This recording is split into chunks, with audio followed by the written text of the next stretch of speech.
আমি না তাই ভাবছি জানিস। আচ্ছা আমি চলে যাওয়ার পর তুই সব সত্যিটা বলে দিস। কোন সত্যি? আরে এই যে আমাদের সবকিছু সাজানো নাটক ছিল, সবকিছু বলে দিস।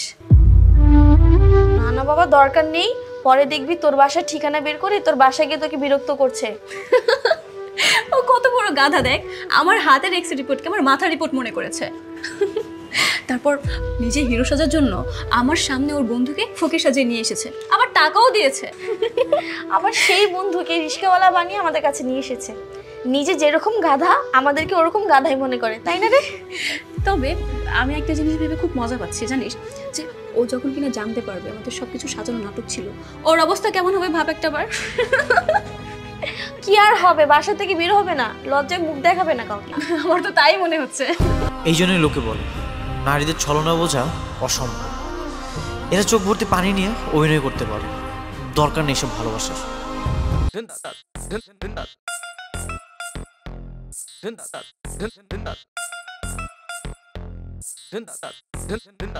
ও যেন কোনোভাবে জানতে না পারে যেটা আমার রিপোর্ট না, কারণ ওরে আমি বলছি এটা আমার মাথার রিপোর্ট।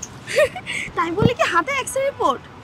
বাদ দে না, শোন ও হয়তো আশেপাশে কোথাও আছে, আমাদের এখান থেকে তাড়াতাড়ি চলে যাওয়া উচিত। হ্যাঁ হ্যাঁ, চল চল চল চল চল চল, তাড়াতাড়ি চল। মাইশা, কি ব্যাপার, তুমি আমাকে রেখে চলে এলে কেন? তোমাকে আমি বললাম আমি তোমার জন্য ওয়েট করতেছি, তুমি আমাকে রেখে চলে এলে কেন?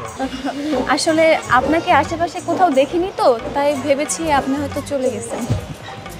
আচ্ছা রিপোর্ট নিয়েছো দেখি? হ্যাঁ এই তো।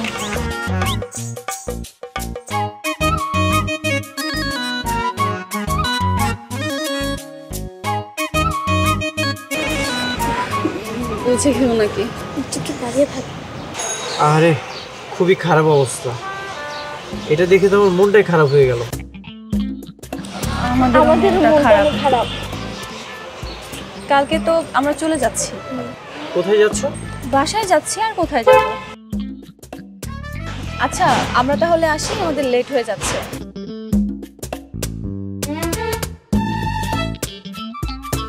এখনো প্রপোজ করতে পারলাম না, আর কালকেই তো চলে যাবে।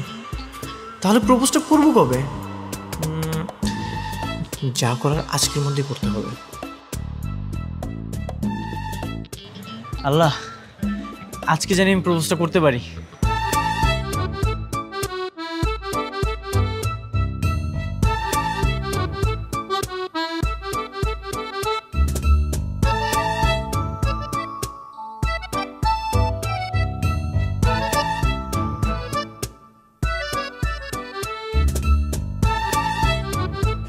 কিরে, কালকে তুই চলেই যাবি, তারপর তোর পাগল রুমিটার কি হবে রে?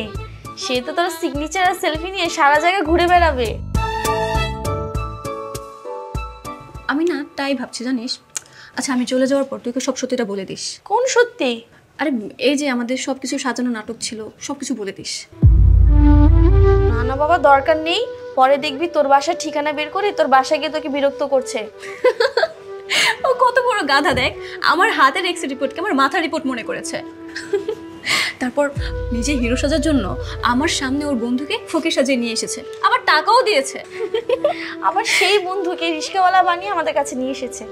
নিজে যেরকম গাধা আমাদেরকে ওরকম গাধাই মনে করে, তাই না রে? তবে আমি একটা জিনিস ভেবে খুব মজা পাচ্ছি জানিস, যে ও যখন কিনা জানতে পারবে আমাদের সবকিছু সাজানো নাটক ছিল, ওর অবস্থা কেমন হবে ভাব একটা বার। কি আর হবে, বাসা থেকে বের হবে না, লজ্জায় মুখ দেখাবে না কাউকে। আমার তো তাই মনে হচ্ছে।